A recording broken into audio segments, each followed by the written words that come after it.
All right, good morning, everyone, and welcome to our March virtual parent coffee. I just want to remind everyone that I am recording this meeting so that we can archive it and share it with others who aren't able to attend today. So if you do not want to be in a meeting that's being recorded, this is just your fair warning. It's great to look out and see some of you gathered here to share a little virtual time this morning. I'm going to go ahead and jump right in so that we have plenty of time for our guests today. So first of all, I'd like to go through some calendar, some dates in our calendar as we move forward here. So as many of you know, with 5th through 12th graders, next week is Off-Campus Education Week. It's not taking shape the way that it typically does, but I feel confident in the plan that we've put forward, and I think families have been comfortable to decide what's right for them as we embark on off-campus education. The staff at Circle F Ranch has been super cooperative, super communicative, just helping us feel good about the planning involved there and the safety precautions that will be in place.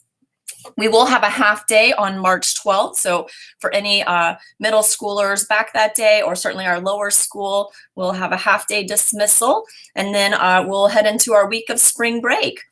We will return from spring break on March 22nd, and that is when we will begin our fourth quarter. And if any of you are new to the school, I will just, I will offer that it is like a dash to the finish here. When we get back fourth quarter, it's just feels like go, go, go. So a few events to highlight in April. We will have our lower school musical on April 1st. We will have Easter weekend right on the tail of that. So a nice long 4-day weekend for everyone. We'll push our parent coffee to April 9th, only because we will be out of school for Good Friday the week before. And then later in April, we are going to plan a new student welcome reception. I'm going to talk a little bit more about admissions and welcoming new families in just a slide or two here. And then, of course, April 30th, we have field day on the calendar. And with the outdoor sports we've been able to manage on campus, with the PE activities that have happened outside, I feel confident that we are going to be able to have a slightly altered but still very spirited field day for our students on April 30th. So go gold. all the blue people are cringing. Fine, right? Go blue.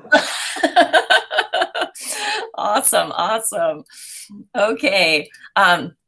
So here is the slide just to give you some updates on COVID-19 and its impact on our community. I would offer to you that over the past several weeks, the impact seems to be waning. So not to say we still don't have families affected, but I haven't had to do any quarantining for positive cases on campus here in a couple weeks. And as I watch the local numbers for COVID-19 positive cases, they do seem to be backing off of where they were a few weeks or a month or so ago. The other thing that is positive about where we find ourselves right now is just this week, as some of you likely know, faculty and staff, really anyone working with children or in education, has now been permitted to receive vaccines. And so happily, I know that some of the faculty and staff here have been able to get appointments and or even already receive vaccines. And so we continue to work on ways to facilitate that for them.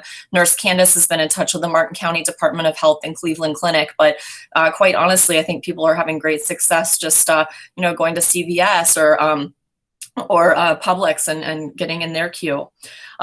We will continue to follow, masking and social distancing protocols here on this campus. And as I look forward to next year, I hope that there's some relaxed some relaxation that will be appropriate, but just, as our community has the chance to get vaccines, the adults, should they want them, just going to kind of stay the course and look to finish out the year as best as we can. I've had a few people ask me about travel restrictions and guidelines, specific to the Pine School. And I will offer to you that I just don't think that it is manageable to police the traveling that happens within this community. And so what I feel really comfortable saying is that you need to follow the guidelines that you've got from your local government or health officials here in the state of Florida. And I know that it is pretty relaxed compared to other parts of the country, but I just I don't feel great about creating a situation where I'm counting on people to tell me where they've gone, when they've gotten back, what they did while they were away. It just is a little bit more management than I feel comfortable taking on. What has always been something that's guided me is I want there to be transparency. I want people to know what it is they can count on, and and I would hate to have a situation where people were to like feeling like other families weren't honest, or they were not being forthcoming with me. If you have any questions about that, though, definitely reach out to me. I'd be happy to speak with you.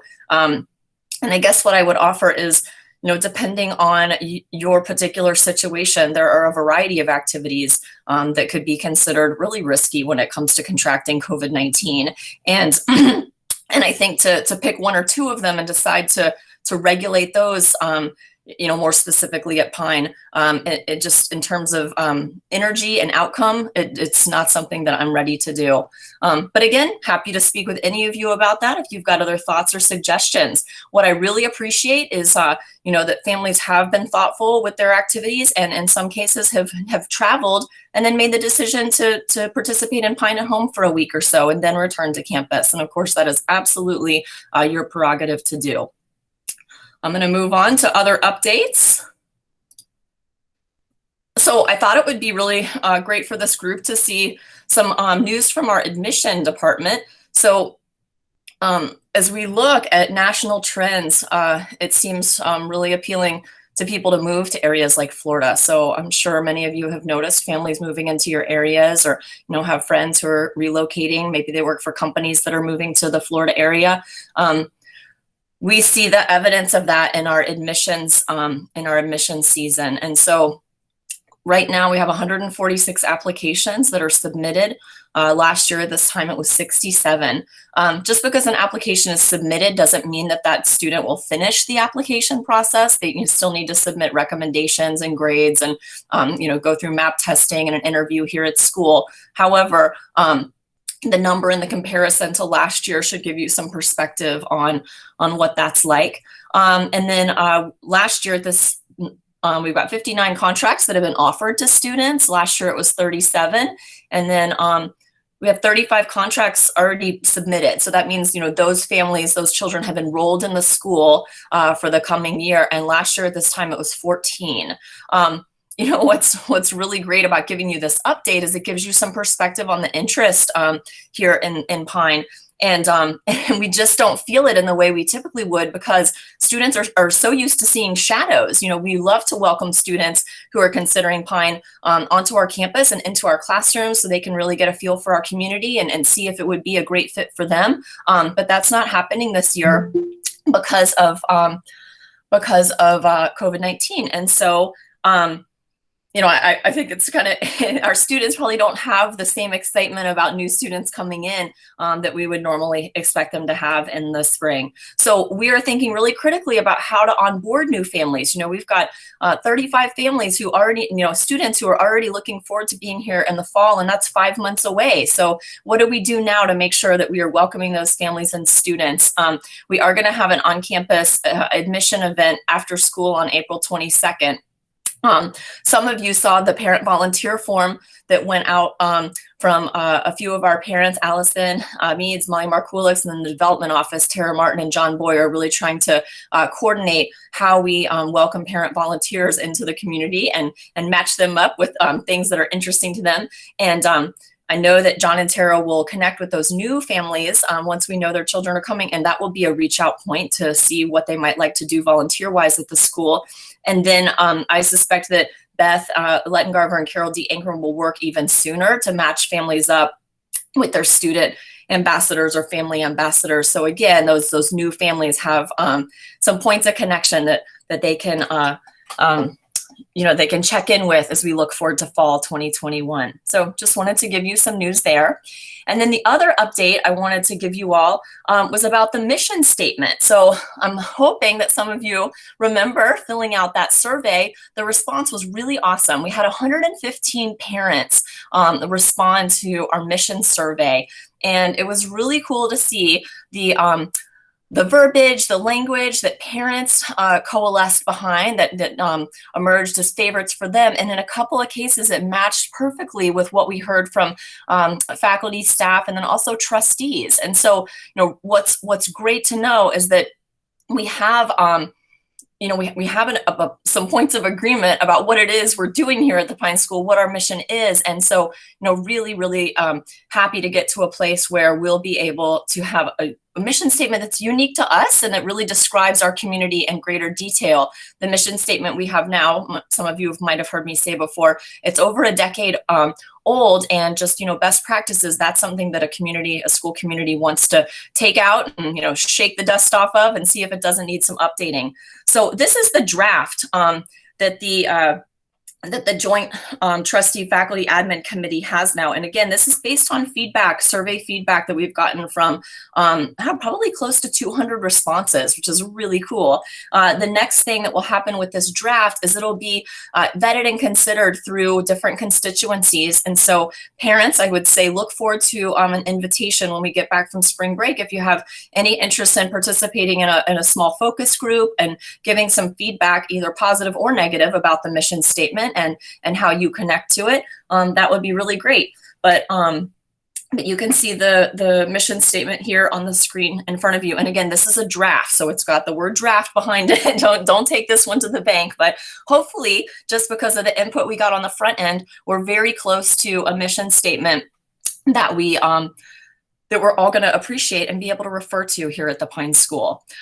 There's a little part of this mission statement that is directly related to the guest we have with us this morning. And so here in our mission statement, it talks about our learning environment that extends from our classrooms to our expansive natural campus and beyond. And so with us today is Dr. Carolyn Bagaski, and I'm excited to have her share some information about science education at the Pine School and some of our efforts for environmental stewardship. So I'm going to stop presenting here.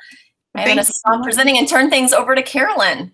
Yeah, thank you so much, Mrs. Caffrey. I'm so happy to be here and share some environmental initiatives and how we are using our campus. I'm going to go ahead and present my slide deck.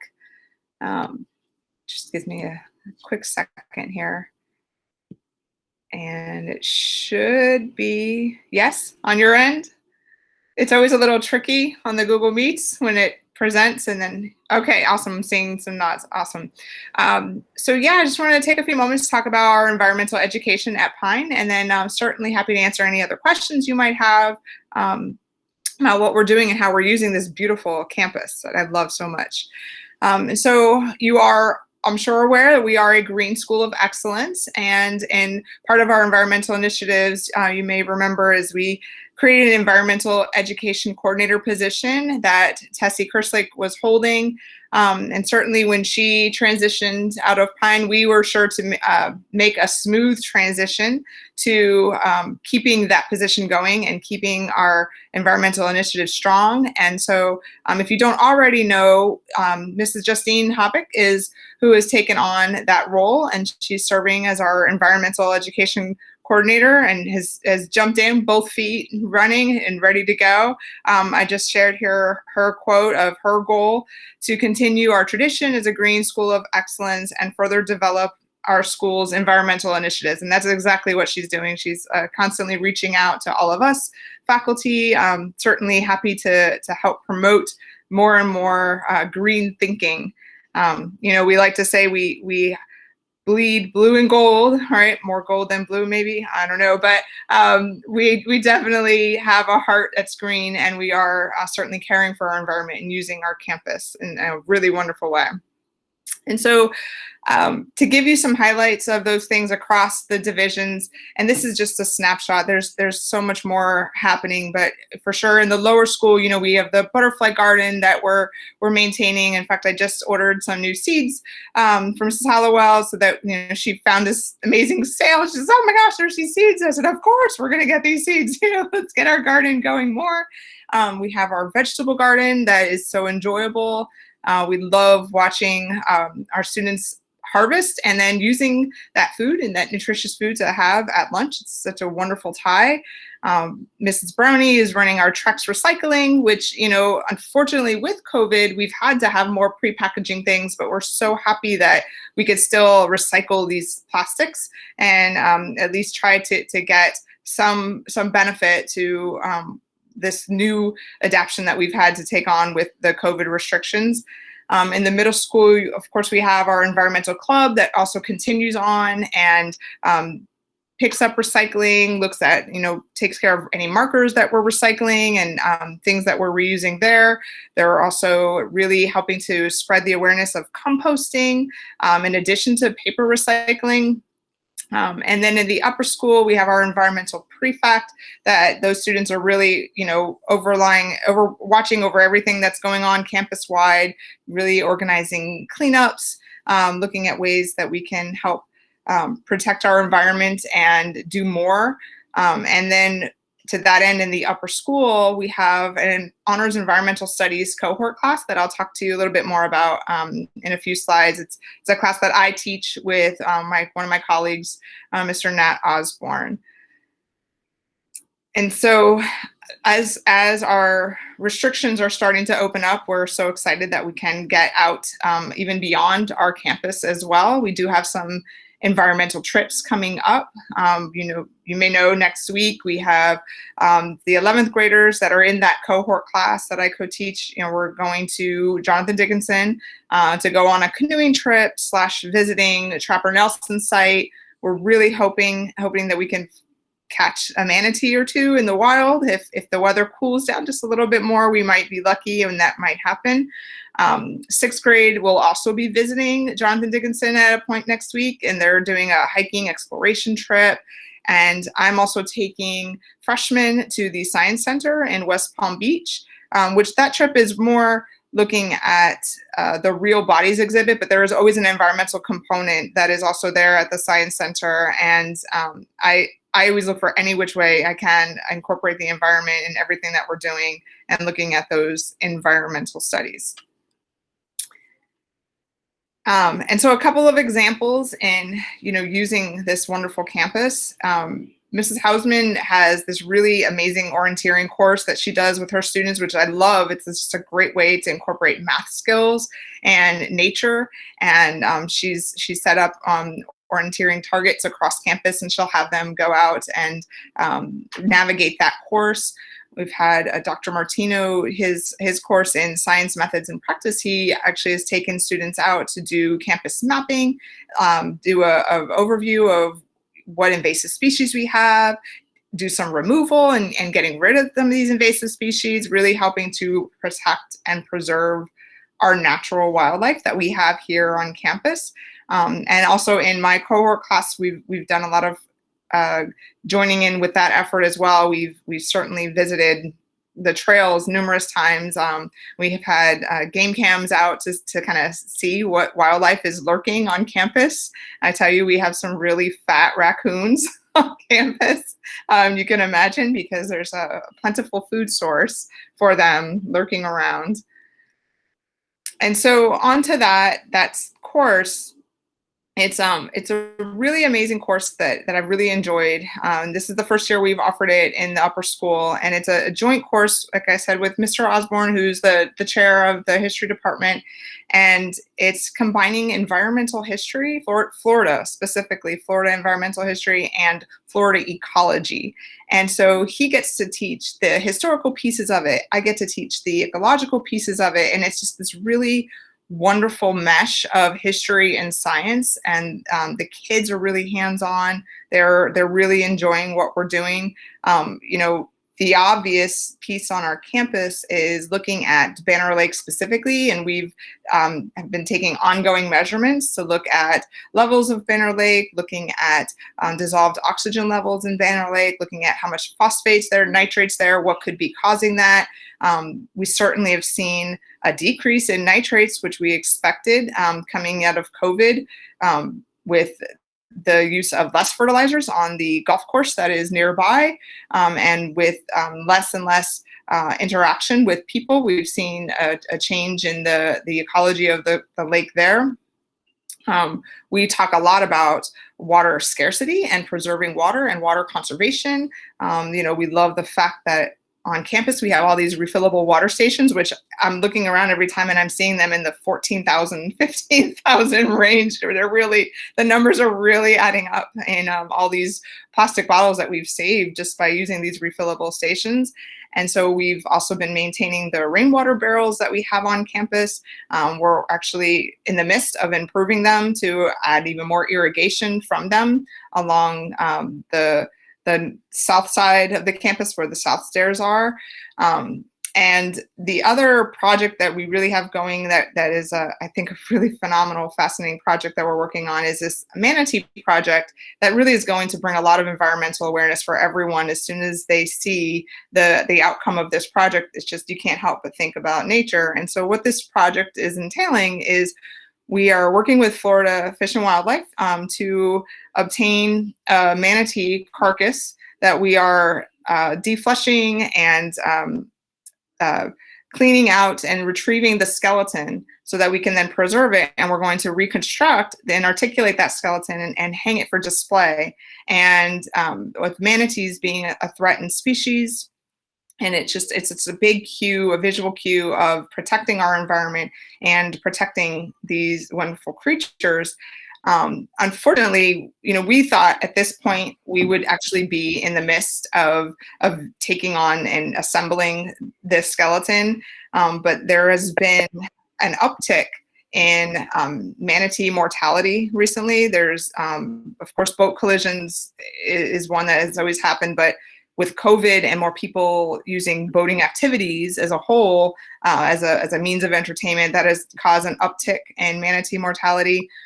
We've also seen a rise in the algae blooms in the Indian River Lagoon, which has attacked the seagrass, which is the manatee's main staple. And so there's been a lot of starvation for manatee death. And so because of the uptick in manatee deaths, Fish and Wildlife has not had the opportunity to really work on a manatee for us specifically to give to us. They've just been so overwhelmed with just processing manatees coming in. But it is still in the works. It is still happening. And we have a practice run, if you will, that we've been doing with a fetal pig. We've kind of doing it on a small scale and kind of working through the process of what we're going to do, how we're going to do this, and trying to put this together to really work out any kinks that we might think, might occur. And we're, problem solving, and we're thinking about, okay, how are we going to tackle this project and ultimately have this really important display piece, which is really going to speak to being environmentally aware and a visible representation of why we're protecting our nature and protecting our environment. So hopefully that'll come sooner rather than later. But definitely you will hear about it, because there's no way you're going to come on campus and not see this fully articulated manatee skeleton once it's all said and done. And so lastly, I just wanted to bring up a couple of things that are coming up. We have Earth Week that is going to be coming up, which is April 19th through the 23rd. And during that week is also Earth Day, which is on April 22nd, which coincidentally falls on our science night. Traditionally, we would have a in-person science night fair, really showcasing our 5th and 6th grade science fair projects. This year, with COVID restrictions, we have gone with a virtual science fair, where students are still doing their projects and they're still going to have them displayed on campus, but they're going to be creating video presentations that can now be communicated out to everyone, and everyone can watch those presentations and see the wonderful work that our junior scientists are doing. But certainly more information will come out about that week as a whole as we get closer. Ms. Hobbick will be reaching out, that's pretty much where we are in terms of our overall environmental education on campus. Carolyn, thank you so much for coming in to be the guest today for this virtual parent coffee. That was a great overview, and it just makes me appreciate even more the opportunity we have K through 12 to educate our students and connect them to this campus we come to every day. I think education is always so much more alive for kids when it's tactile and when it's real for them in their own environment. So thank you. We're creeping up on 9:30. I usually aim to have this be about a half an hour for us, but if anyone has any questions for Dr. Bogaski, I'm sure she'd be happy to answer them. A question. It's not so much on the environmental stuff, but I think I heard Dr. Bogaski mention a course that Dr. Martino is running, Science Methods in Practice. Is that something new? Yes, that is also a course that we started this year, and really it's a combination of exactly like it sounds, collecting data and looking at how that data is analyzed in scientific practices, but it also incorporates some test prep skills. It's really to help to lift math skills where students may need them and apply them in data collection and processing, and really to help prepare them for looking at applying mathematical problems in a scientific world. Excellent. Thank you. I appreciate that. You're so welcome. My pleasure. I got to be a guest for that class. Dr. Bogaski, I got to see their mapping that they'd done. So they really did go all over campus. And is it Brazilian pepper trees? Is that the invasive species? So the students had made a map and marked off where they found all the Brazilian pepper trees. And were really interested to talk to me about how we could get these invasive species off our campus. And really, it's just a matter of manpower and money. But they are pesky trees for sure. And we do have quite a few of them in some places. Vinny, could we do a service project maybe with some of the students to do some removal? It's one of the things the Boy Scouts do quite often. In various places, but that might be a way, to get some manpower to have some of them come and do some service hours, because I know some people are struggling for that this year. Okay, yeah, you know what? Let's ask Dr. Martino and see what he says. When I was there with those students, they all said, "We're going to do it, Ms. Caffrey. We can get these trees out." And I just don't think they know how much work it is, but it would be awesome to create an opportunity for kids to do that on campus. It would help us and help them. Do you know if they've done any removal yet, Carolyn? Do you know if they've got any trees out, his class? They have taken down a couple, but it was pretty much like you described. They went at that first go ahead, and it was like, oh, this is a lot more than I anticipated. Yeah. But yeah, doing a little bit of service on our campus is a great idea, Allison. Thank you. I love it. It's a great idea. At what point in the continuum do they take that class? Is it contingent on a math class or? Sure. So it's open for 11th and 12th graders. And so most of the students that find that class to be the most beneficial are students that really want to enhance their math skills before going into physics. And so it's they come out of chemistry, and then, of course, there's that breaking point when we get to 11th and 12th grade where they're going to need to have the math skills needed for AP physics and even on-level physics. And so some students just find it beneficial for them to take another year of math practice to really hone in on that within the goal of taking on physics, So, what happened in our curriculum, we used to have environmental science, and we taught that at an honors level and also at a standard level. And then this year, Dr. Martino and Dr. Bogaski and Mr. Osborne said, can we, instead of teaching an environmental science class, can we do something, again, that's more specific to our students and takes advantage of where we're located? And so, we don't have those traditional environmental science classes anymore. We've got, data and scientific methods. Is that what that course is called, Carolyn? It's called Science Methods in Practice. Yeah. Science Methods in Practice. And so,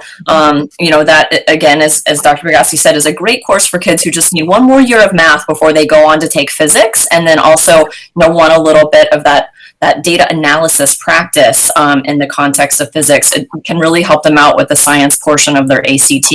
And then Carolyn and Nat, took the kids who typically would have taken honors environmental science, and that was actually a fun senior elective for some kids who maybe didn't want an AP science class. But juniors will take that course too, again, for another year, to get another year under their belts math-wise before they take physics. So you all have juniors and seniors in there, don't you, Carolyn?